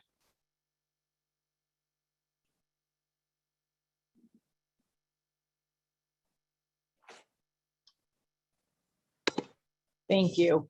Now I'm going to leave it to the judges. So I'm going to first start with Dr. Bethia. Just going to wait for videos to open up. So Dr. Bethia, do you have any questions for either team? Thanks, Caroline. So I will start with a question for the Beth Israel group. A very nice presentation, clearly outlining the mortality benefits seen in early transplant for patients with alcoholic hepatitis. The high mortality argument could, in theory, sort of hold for our patients with chronic alcohol-related liver disease who maybe don't have ALCHEP, but also experience high MELDs as a result of ongoing or recent alcohol exposure. So the question I sort of have here is, would you therefore be suggesting we should also be transplanting patients with ALD and limited sobriety? And if so, how do we actually ensure patients with MELDs that are rising because of alcohol exposure aren't the ones that are sort of overall using this really limited resource? How do we get the organs to some of the patients who have lower MELDs and other types of liver disease? I think that that's a really good point, and I'm not sure that I would necessarily restrict that. I think the most important way to answer that question is identifying which alcohol use disorder characteristics will give us the best disease control status after transplant. If we can answer that, and that happens to be distinct from ongoing alcohol use, then great. I think that that is a fair path forward. I think that we all suspect that may not be the case, but I think that we need to study it before we'd be able to tell for certain that we can rule that out. Thank you. Any other questions, Dr. Bethia? I can let the other judges ask, but I'm happy to weigh in with more. I just Dr. Ellis-Offen, do you have They a left question it. for either They team? left it for the pediatricians to ask about the alcohol problems and alcohol disease. I think that's why you got us. Fortunately, we don't deal with this very often, and so we usually send to the adults. I also had a question for the BI group, and I plead a little ignorance on some of the studies that are obviously showing such survival benefit. But are those patients? I mean, are there concerns in some of those studies that there actually is selection bias and that patients are actually looked at, and the patients who are actually getting transplanted or not getting transplanted are really assessed maybe at a social work or other level before they even get to the transplant, and whether they're being listed or not, and whether that's really changing the outcomes, and it's not really, you know, the other data that you see there. That's certainly a great point you bring up, and I think you know, definitely looking at the inclusion criteria in these studies becomes important. And one of the criticisms of many of the studies that are out there is the heterogeneous nature of these inclusion criteria. So I think going forward with your concern in mind, it's important to try to delineate a more definitive approach in terms of appropriately selecting the right patients who will benefit from early liver transplantation. There have been ways that although the methodology of these studies are primarily retrospective in nature, you know, that does introduce a lot of bias, but certain studies have tried to minimize this bias by, such as the Maduro et al. Study had introduced some controls, and they did it in a two-way process, and then random and a non-random selection. So I think there's definitely work to be done, but this definitely reduces some of that bias. And I just want to put a plug in for our social workers, our psychologists, because all of our patients, no matter what the indication of liver disease, are assessed by them. And we think that input is important and kind of part of the point.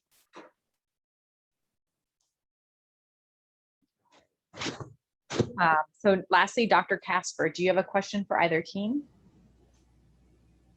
Yes, for the Leahy group, you mentioned the any risk or any alcohol use after transplant increases the risk of patient death. And were these studies looking in only alcoholic liver disease, or are these also looking at patients with who are undergoing liver transplant for other etiologies of their liver failure? That particular study was only looking at the post-transplant course for patients with alcoholic hepatitis who were transplanted prior to their 6-month sobriety mark. So it was only looking at that very specific cohort. However, the 2006 study that I had cited that prospectively followed the course of alcoholic liver disease in general, that for patients who were transplanted, and the rates of alcohol relapse that was up to 40%. That study was looking at alcoholic liver disease in general, not just alcoholic hepatitis. So if anything, this study actually underestimates the risk for alcohol relapse in patients with alcoholic hepatitis specifically, especially if they haven't proved that they could meet a 6-month sobriety mark. Caroline, can I ask another question? If you mind? And actually, probably for both groups, actually, I'm asking is, how do you actually measure sobriety in these patients after transplants? So are you taking their word for it, or how is that done?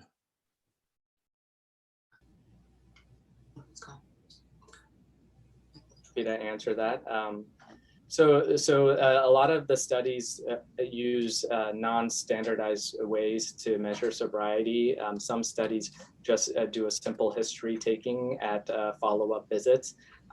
Some studies look at biomarkers in the serum or other means of assessing biomarkers. So there does, again, need to be a more standardized way of looking at this. I certainly agree with that.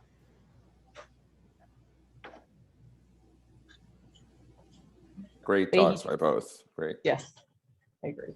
And thank you to our judges for the Q&A session. At this time, you should see a poll asking your thoughts on the second debate topic. All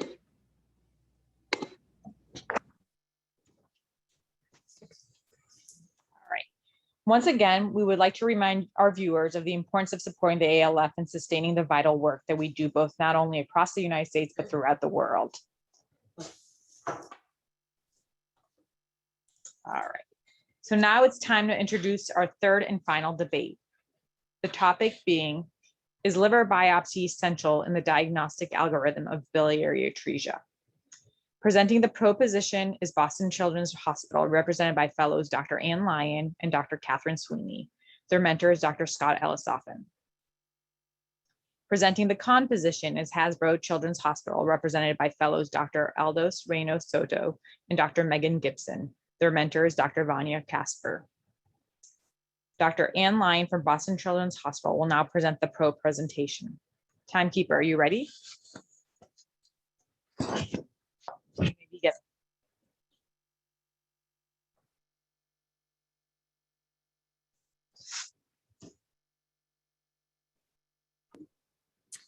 Good evening. My name is Ann Lyon. I'm a fellow at Boston Children's, and tonight I will explain why liver biopsy is essential in the algorithm to diagnose biliary atresia. So as a reminder, biliary atresia is a progressive fibro-obliterative disease of the extrahepatic biliary tree and presents with biliary obstruction in the neonatal period. It's actually the leading indication for pediatric liver transplantation in the US. And I would really say is a surgical emergency. That is, without successful drainage via a Kasai or portoenterostomy, an infant with BA will need a transplant. I'm going to take a moment to look at this figure and explain it to you, as this is a central part of our argument this evening. Essentially, with biliary atresia, time to diagnosis matters. So multiple studies have documented the importance of time to diagnosis in patient outcomes. This is actually data from Harpavat et al. Out of Texas Children's that highlights this point nicely, I think. This study was actually looking at the diagnostic yield of newborn screening for BA with direct bilirubin measurements. But their study design included a pre and post study evaluating infants with BA who underwent Kasai. Both before and after the screening implementation. So you can see in figure 3A at the top left, it shows that the age that infants underwent Kasai was significantly younger after screening was implemented. So a mean age of 36 days compared to 56 days before screening. And I really want you to focus on C and D and the bottom half of the screen, because I think this highlights that post-screening group, so that is those who underwent Kasai earlier, had a faster time to normal bilirubins, and actually more of them reached normal bilirubins, and a longer transplant-free survival. So again, the earlier the Kasai, the faster time to adequate drainage, and the longer transplant-free survival. So I think this paper demonstrates nicely that time matters. Because time matters, the goal of workup for BA should really be to ensure timeliness without sacrificing accuracy or safety. And so really we say, don't waste time, do a biopsy. First, biopsy is the most accurate diagnostic method. So I pulled these numbers from 2018 meta-analysis by Waihung et al. And it was looking at various diagnostic methods for so they had about 38 articles that were included with summary, sensitivity, and specificity that was calculated for these various techniques. So to cut to the chase, you can see that MRCP, HIDA-scan, and liver biopsy all have pretty good sensitivities. But really, liver biopsy is the only method that also has quite good specificity as well. In other words, a normal or negative study for an MRCP or HIDA would be helpful in pointing away from biliary atresia, but an abnormal or positive MRCP and HIDA really just aren't specific enough for biliary atresia. Biopsy, on the other hand, is really the best of both worlds. I'm a visual learner, so this is really a visual representation of what I just explained. So it's comparing liver biopsy with HIDA-scan, which was the next most specific test. So these are summary receiver operator characteristic curves from that same article. And each point is one study that was included in the meta-analysis. So you can see the closer the points are to the upper left-hand corner, the closer we are to 100% sensitivity and specificity. Not only is biopsy the most accurate, but it's also the most timely diagnostic method. So when thinking about other ways to diagnose biliary atresia, the HIDA-scan unfortunately takes some length of time. So it requires administration of 5 days of phenobarbital, which is given prior to the scan and helps increase bile secretion and helps avoid falsely abnormal scans. At our center, nuclear medicine won't do the scan if you don't do the phenobarbital protocol. And really, if you do a HIDA and there's no excretion, you may still end up doing a biopsy prior to going to the OR. MMP7 or matrix metalloproteinase 7 is a recently discovered biomarker for biliary atresia that shows promise, but currently it's a send out lab test. Only one lab runs samples, and so the turnaround is multiple days. And really, if it's elevated and concerning for biliary atresia, you're still going to need further diagnostics prior to the OR. Liver biopsy, on the other hand, can be expedited inpatient with path the same or next day. At our institution, a biopsy done before 10 a.m. is ready for review at 4 p.m. with our pathologist that same day. So we've said biopsy is accurate, biopsy is timely. There's no denying that biopsy is more invasive compared to imaging or lab work. Complications can include pain, bleeding, pneumothorax, hemothorax, but multiple studies have shown that biopsy is a safe procedure. I included numbers from a few papers looking at biopsy-related complication rates. The complication rate less than 1%, or that 0.42%, is from Lee et al. Paper. That was a 2016 meta-analysis that looked at about 240 patients across 4 different studies. And notably, only one infant in that group had post-biopsy hemorrhagic event, and that was treated successfully with a transfusion. The Pacino et al. Study is an older study, but it's looking at over 60,000 biopsies. It was in adults, and it noted that significant complications were almost all in patients with cirrhosis and malignancy, so not really our group specifically. And then the Govender et al. Study was specifically looking at a pediatric quaternary care institution, and the biopsies were done by interventional radiology, as is the case with many transplant centers. It included almost 600 procedures in almost 500 patients, and the complications noted were pneumothorax and symptomatic bleeding, but really no deaths, and with a complication rate of less than 2%.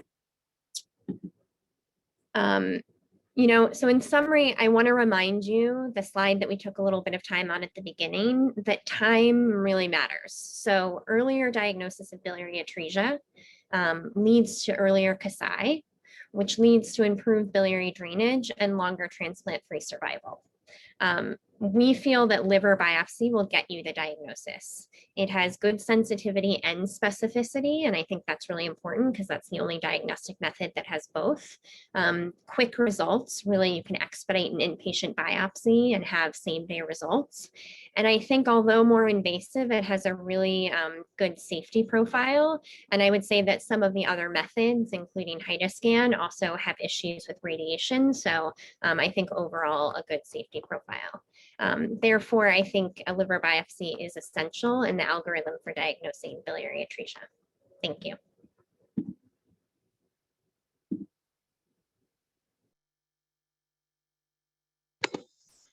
Thank you. And now we'll have Dr. Meghan Gibson from Hasbro's Children's Hospital, who will now provide the con presentation.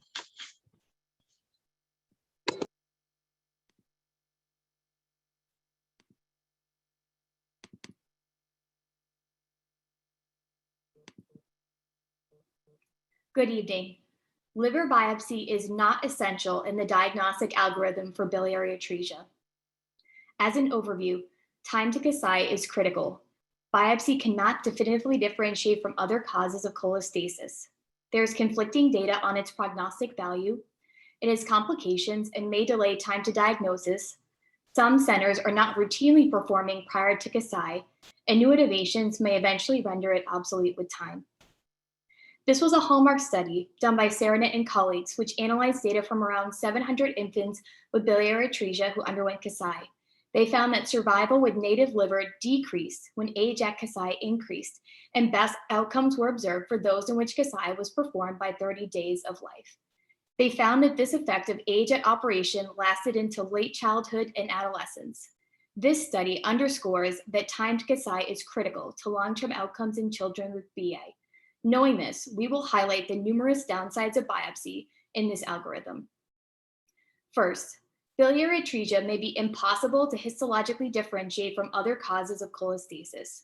We know classic features include the presence of bile duct proliferation, bile plugs, portal tract edema, and fibrosis.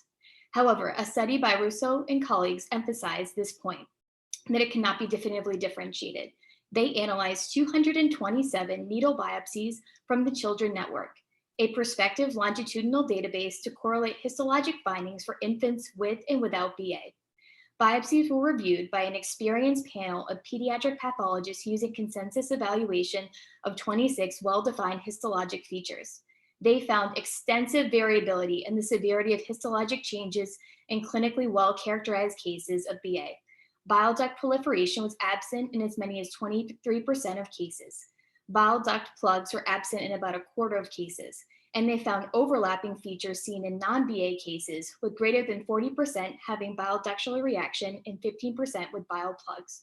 Greater than 10% of confirmed BA cases were incorrectly labeled indeterminate for large ductal obstruction, and greater than 10% were incorrectly labeled not consistent with large ductal obstruction. Biopsy may delay time to diagnosis. A study published by Azar and colleagues and JPGN highlights this. They described a case series of BA patients who underwent first biopsy by at least 8 weeks of life. Characteristic findings only became apparent by 9 to 12 weeks of age. One infant underwent 4 needle biopsies. They concluded that infants with unexplained conjugated hyperbilirubin and acolic stools should undergo sequential liver biopsies until clinical improvement or until BA could be excluded. A study done at Lurie Children's also noted that evolution of early biopsy findings in cholestatic infants may delay diagnosis and treatment. They presented 6 cases of initially missed BA who underwent 2 to 3 needle biopsies before diagnosis. There was a delay in diagnosis due to lack of typical features on initial biopsies. Median delay from initial biopsy to Kasai was 29 days. Only 1 patient went to Kasai in less than 45 days. All required transplant by 2 years, and 1 patient died prior to transplant. Additionally, there's conflicting evidence on its prognostic value. Chabowski and colleagues analyzed 142 liver wedge biopsies taken at time of Kasai in kids with BA. Patients were divided into good and poor prognostic groups based on total bilirubin. There was no significant differences in histologic assessment between groups, including fibrosis. Moreover, they found that severity of liver fibrosis was not significantly correlated with age at Kasai or with 5-10-year survival with native liver. Rousseau and colleagues looked at 360 needle wedge biopsies at time of Kasai and found no histologic features correlated significantly with drainage at 6 months post-Kasai. This table very nicely summarizes the inconsistent results from prior studies who looked at prognostic value of histology. We know that there are further limitations to biopsy, including they are operator dependent, which can affect quality of sample and histologic review. Time to results can vary, and at some institutions, they may take greater than a week to result. And they are not without complications, including hemorrhage, pneumothorax, hemothorax, cholangitis, hemophilia, and sedation-related complications. A study in JPGN had cited an 80% complication rate in infants aged 0 to 3 months. Why is biopsy not essential? Well, we know some centers are currently employing diagnostic strategies that exclude biopsy. Okazaki and colleagues utilized a method using basic testing, including blood biochemistries, abdominal ultrasound, HIDA scan, and laparoscopic assessment of the porta hepatis and/or laparoscopic cholangiography to diagnose BA. Liver biopsy was performed in cases where an infant was not suspected of having BA after assessment. Their workup showed was very efficient and was done in 5 to 7 days. The diagnostic accuracy without biopsy was 100%, allowing immediate progression to Kasai without waiting for biopsy results or for trauma from biopsy to heal. This study showed that biopsy was not necessary and that no subject was misdiagnosed. 61% were alive with their native livers at the end of the 10-year study period. Biopsy has long been available, yet we have not made improved strides in earlier diagnosis, and I want to touch upon some newer innovations. While we have reviewed that biopsy has questionable prognostic value, non-invasive modalities like transient elastography show prognostic promise. Wu and colleagues found that before Kasai, liver stiffness measurement in BA patients increased significantly with age. Moreover, development of biomarkers may hold diagnostic promise in the future. One example is MMP7, which has been uniquely linked to liver fibrosis in children with BA. Yang and colleagues found that it was both a highly sensitive and specific marker for BA, and they even performed a sub-analysis of the data to focus on subjects younger than 60 days. In summary, we need to rethink our old diagnostic algorithm, which includes biopsy, and recognize that time is of the essence in infants with suspected BA. We have demonstrated that biopsy is not only not essential, but it can also be detrimental to this critical timeline. Biopsy cannot definitively differentiate BA from other causes of cholestasis. The data is conflicting on its prognostic value. It has known complications. Classic findings may not present until later and thus delay diagnosis in that critical time to Kasai. Some centers have already eliminated it from their algorithms while still maintaining excellent diagnostic accuracy, and new innovations may render its use obsolete with time. Remember, biopsy is not essential and is in fact detrimental, and time is of the essence. Thank you.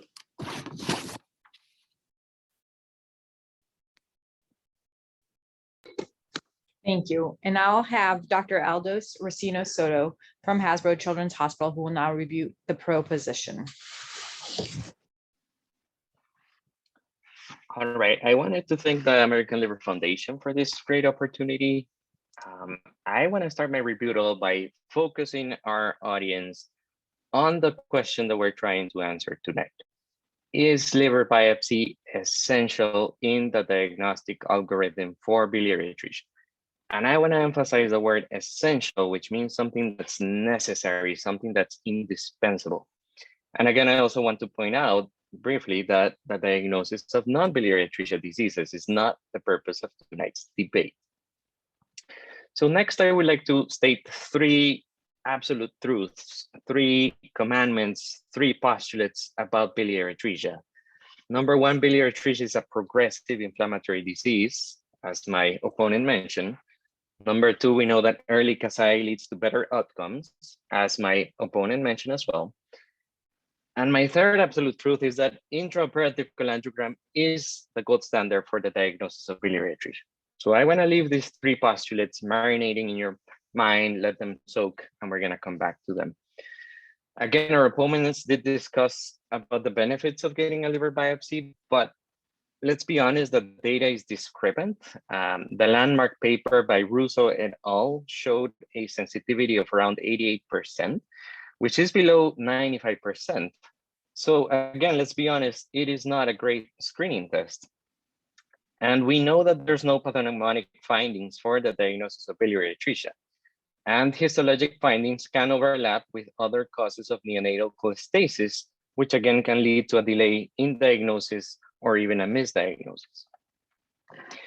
So as my colleague just mentioned, liver biopsy is an invasive procedure and it has all the complications that have been previously described. But there's also problems with access. Remote or rural centers might not have access to interventional radiology, which according to some data, they are performing close to 50% of percutaneous liver biopsies in the United States. And there's also survey data that has shown that about 30% of gastroenterologists are not routinely performing liver biopsies, which again are done in a blind fashion. They have an increased rate of complications as well as increased pain. And then we know that results can also take several days. Our opponents are really lucky to be able to get results so quickly, but that is not the case across the United States. And finally, we also need to talk about cost. Some centers will need to admit these patients for an overnight stay. So there's articles by Wellesley et al. And a short communication from Australia published in JPGN, which described that this overnight stay increased the cost by almost $1,000 per encounter. So again, going back to my 3 absolute truths, we know that early Kasai leads to better outcomes. Currently, we're trying to aim to get the Kasai done as close as possible to the first 30 days of life, which again, connecting with another of my absolute truths, biliary atresia being a progressive condition, means that if you biopsy too early, then the findings can be even less definitive. Again, if there's clinical suspicion of biliary atresia, the patient will need an intraoperative cholangiogram, which again is the gold standard for the diagnosis of this condition. And it is, again, one of my absolute truths. As we all know, timing is everything. As it was mentioned by my colleague, other centers that are using laparoscopic techniques have the possibility to obtain a wedge biopsy if the cholangiogram is negative, which means there's only one anesthesia time for the patient, which reduces risk for that patient as well. And as my colleague already mentioned, the experience from the group at Lurie Children's showed very poor outcomes on the patients who needed multiple biopsies, which eventually led to a delay on the diagnosis. So in conclusion, clearly liver biopsy is not essential for the diagnosis of biliary atresia. And as we've heard today from my colleague, other diagnostic methods and algorithms which exclude liver biopsy have had a high rate of success in getting an early diagnosis and an early Kasai procedure, which again is eventually our goal. Thank you.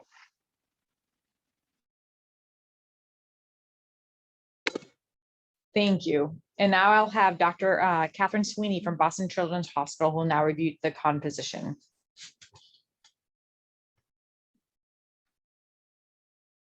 Thank you. So the ultimate question that any pediatric hepatologist needs to ask themselves in the evaluation of a cholestatic infant is how can we quickly and accurately diagnose babies with biliary atresia and get them to the gold standard of diagnosis and intraoperative cholangiogram and a Kasai portoenterostomy. We have shown, and our colleagues have discussed, that the earlier the Kasai, the better the outcome. Of the multitude of diagnostic tests for biliary atresia, the liver biopsy is the most sensitive, specific, and accurate. And our NASPGAN, our National Society guidelines, support its use. In a study from 2009 from Yang et al., 69 infants underwent 4 tests to diagnose biliary atresia: HIDA-scan, percutaneous liver biopsy, MRCP, and CT scan. The liver biopsy had a greater than 90% sensitivity, specificity, and accuracy in this test. In this study, HIDA scans had a specificity of only 48%, which led to many infants going to the operating room unnecessarily. This was further shown in a study by Lee et al. From 2016, which was a large meta-analysis of over 22 studies of babies with biliary atresia looking at liver biopsy. This study in all comers had a sensitivity of 92% and a specificity of 93% in over 1,200 infants. And in fact, the sensitivity, specificity, and accuracy were above 95% in the infants who underwent liver biopsy before 60 days of life, which is the time period in which we want to diagnose infants. Now, the question of the are biopsies being done too early and infants undergoing serial biopsies has been addressed in more of the recent literature. In an elegant clinical research study by Pratt et al. From 2018, examining factors influencing time to diagnosis, published in JPGN, they looked at 65 infants diagnosed from 2007 to 2014. 6 of these patients underwent liver biopsies before 30 days of life. And they were able to show that all of these infants had features of biliary atresia early and went to Kasai early before 30 days of life. They also point out that many of the studies that caution against the early pursuit of a biopsy are based on a study from 2002 that included 4 infants and included 1 infant who had normal biopsy at 5 and 9 weeks. So this is such a small sample size to think that we cannot use biopsies early. The Biliary Atresia Research Consortium, headed by Russo et al. From CHOP, has created a standard way to assess the histology of liver biopsies, which both our group and then our opponents have highlighted in the 2016 study from the American Journal of Surgery. This was a blinded multi-center study that had over a 90% accuracy in diagnosing biliary atresia. Of the patients where biliary atresia was missed, the vast majority of those biopsies were inadequate samples. So I don't think we can use that to say that those pathologists missed the biliary atresia based on the standards that were developed by the BARC consortium. I would argue that it's unethical to withhold the most accurate diagnostic tool to an infant because of concerns in a procedure that has been shown to be safe, as we showed in the Lee article, with a safety of the complication rate of less than 0.5%. And in fact, it helps to avoid unnecessary invasive procedures in infants with other causes of intrahepatic cholestasis, which can be diagnosed on liver biopsies, such as Alagille syndrome, which we know has worse outcomes if those infants undergo Kasai procedures unnecessarily. Other tests, such as the MMP7 that has been brought up, are not quite ready for prime time yet. And so we argue that we cannot consider that as a way to make a liver biopsy unnecessary. In conclusion, the liver biopsy is highly sensitive, specific, accurate, and the most expedient way to test to diagnose biliary atresia, and therefore it remains an essential tool for diagnosing infants and facilitating Kasai porter enterostomy as early as possible to improve the long-term transplant-free and survival outcomes in children. Thank you.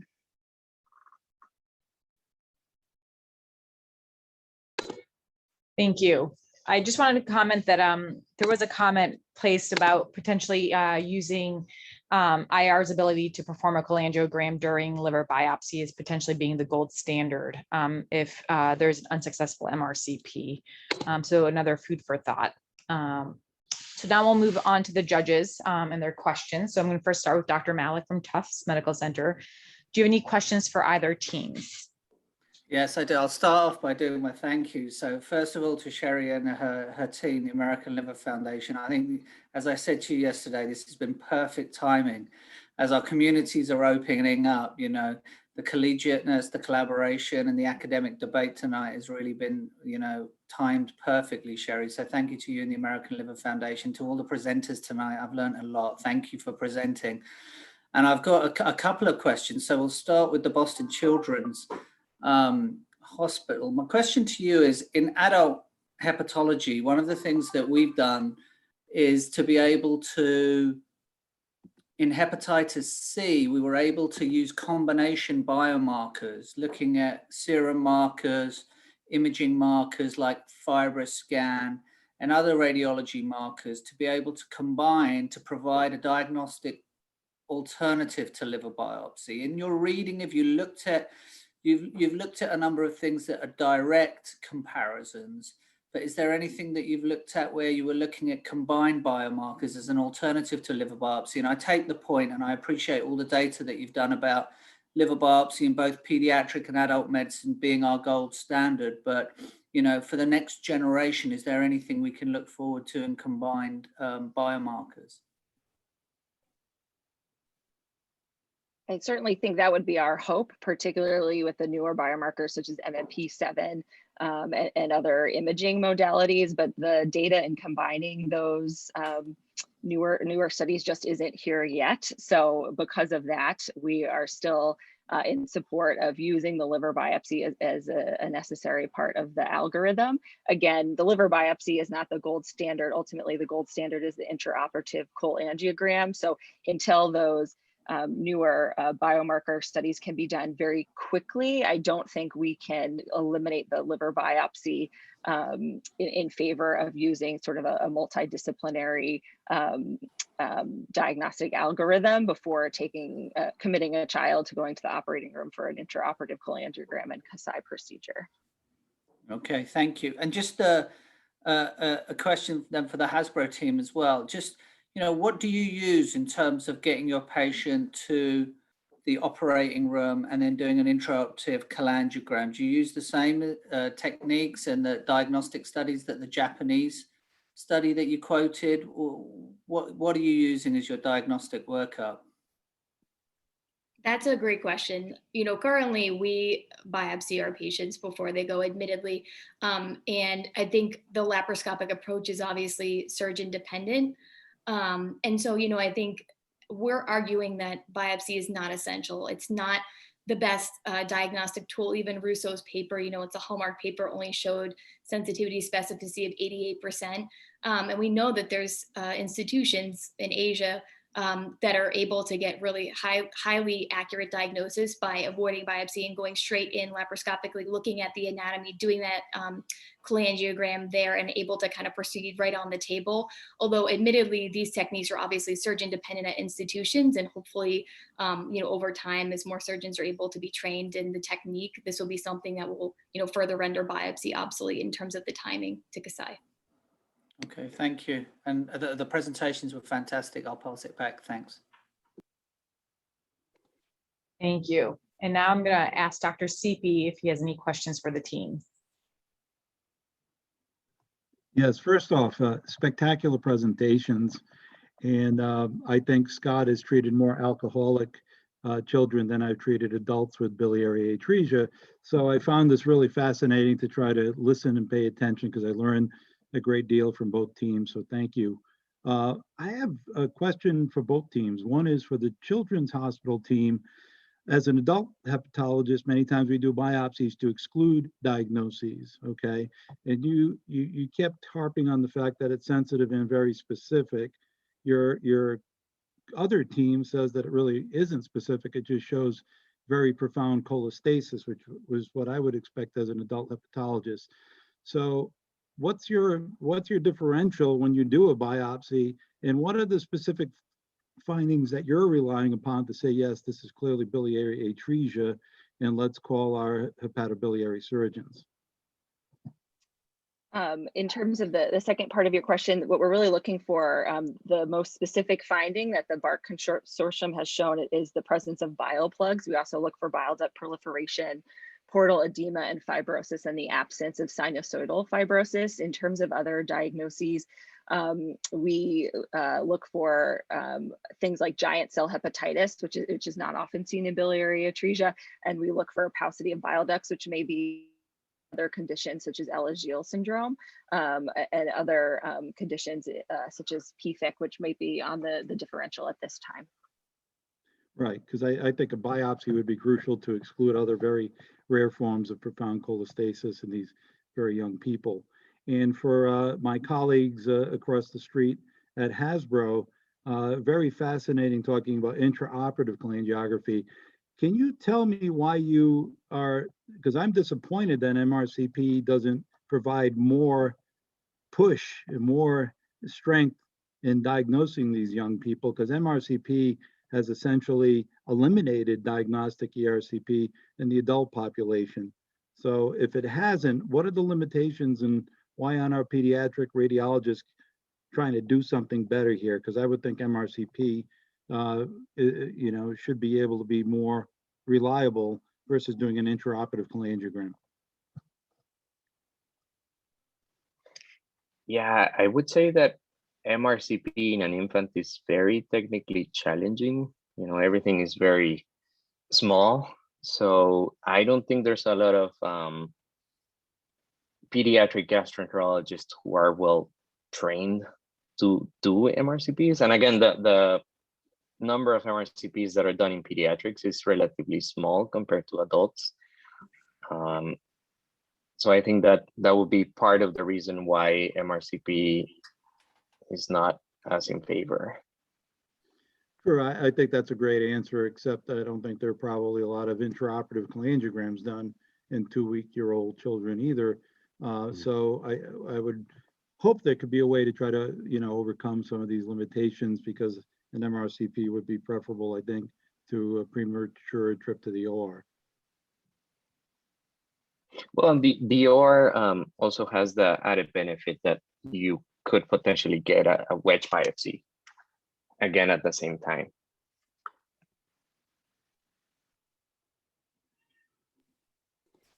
All right, I'm gonna move on to Dr. Shah. Do you have any questions for either teams? Yes, thank you. So first of all, I've just really enjoyed myself all this listening to everyone, and it's just been remarkable. And I'm really grateful that I'm here to hear all of this and these wonderful presentations and all the passion that's gone into it. So really, really wonderful, and thank you. My question is for the Hasbro team. So, in reality, actually, when we're faced with a patient's family, and we're talking about a little baby, and, we're talking about testing, and we're talking about invasiveness of testing, we find that, a liver biopsy is sometimes more digestible for parents than an intraoperative cholangiogram. So yes, intraoperative cholangiograms are sometimes the way to go when you don't have time, and and it seems like it likely will be biliary atresia. But in your experience, do you think it's easier to get consent for parents to buy in for an intraoperative cholangiogram right away? That's a great question. I think, that's at the heart of this ethical debate. I think part of that counseling should really focus on the outcomes that we know in terms of time to Kasai. And if you have a baby that's, highly concerning for biliary atresia, and yet we know biopsy may not really reveal it definitively, then counseling the family, if we wait, the more time we wait, your baby's outcome may not be good in a supportive manner, but just make sure that it's also our due diligence to make sure that families are aware of that risk as time goes by as well. And I have a follow-up question. So thank you for that answer. MMP7s can be pretty unreliable, especially in prematurity and especially early neonates. So do you use that regularly in your diagnostic battery of tests, or is that just something that's considered and not really done all the time?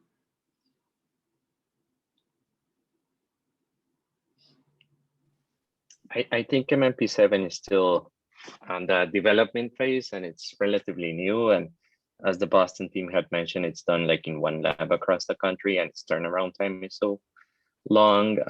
So we don't use it routinely, in our algorithm, but it's certainly promising, and it would definitely help us to get to that, like a bridge to get to that cholangiogram with more certainty. We are sending it routinely on patients we're evaluating for VA, but it's not in place of other diagnostics. Brilliant. Thank you, guys. Thank you so much. What a joy.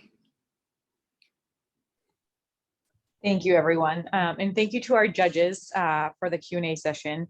You'll now get the third poll to decide if you think liver biopsy is essential.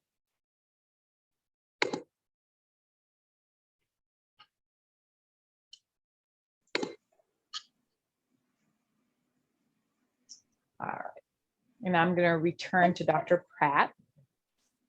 All right, we're almost ready to wrap things up, team. So before announcing the winners of tonight's first ALF New England academic debate, I wanted to really congratulate all of our teams. The jobs that they did was truly outstanding, and also reflects on the guidance that they received from their mentors, which was also wonderful to see.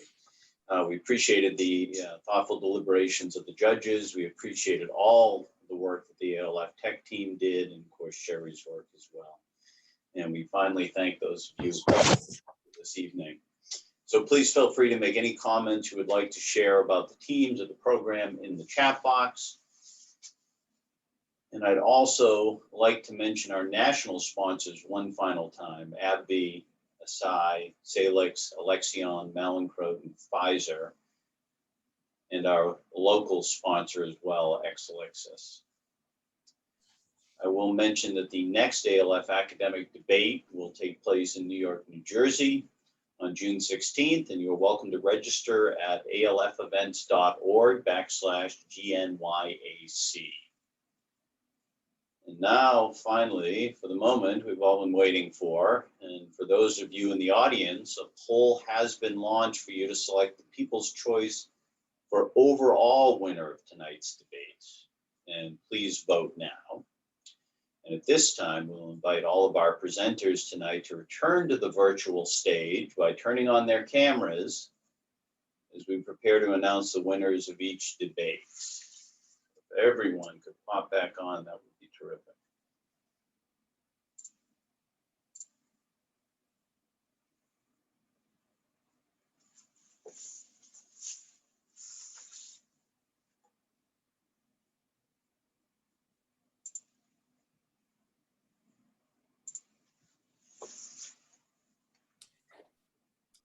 All right, we have a quorum, team. So I get to announce the winner of the first debate, and the winner is Tufts Medical Center. Congratulations. Congratulations, guys. Thank you, thank you. And I will be announcing the winner of the second debate, and that is Beth Israel Deaconess Medical Center. And finally, I get to announce, just came through by text from Sherry, the winner of the third debate is Boston Children's. Congratulations. All right. And then there's the People's Choice winner, and that's going to go to Hasbro Children's Hospital, and the overall is the overall winner of the People's Choice. Congratulations, everyone. Yes, honestly, congratulations. Yeah, you guys all did an excellent job, really. Thank you for all your hard work. It was pretty evident in the presentations, the rebuttals, all of it. So thank you to the presenters and their mentors, and thank you everyone for partaking. You know, in light of COVID, we found new ways to kind of keep up the spirit with liver disease. And I just want to remind people that the American Liver Foundation is here to help patients, families, providers as well. We have lots of resources online for everyone. We have lectures online as well. So, you know, we may not be in person still, although that may change, hopefully. You know, remind yourself that there are great resources for us out there, both on social media, Instagram if you're on it, Facebook, we have YouTube videos. All of these lectures are also online. I often refer the American Liver Foundation to my patients so they can educate themselves further. So please feel free to reach out. And once again, thank you, everyone. I know we went a little beyond our expected time, but I appreciate everyone's time tonight. I know it's life is crazy, so I appreciate it. And once again, congratulations to everyone. Thanks, everyone. Night.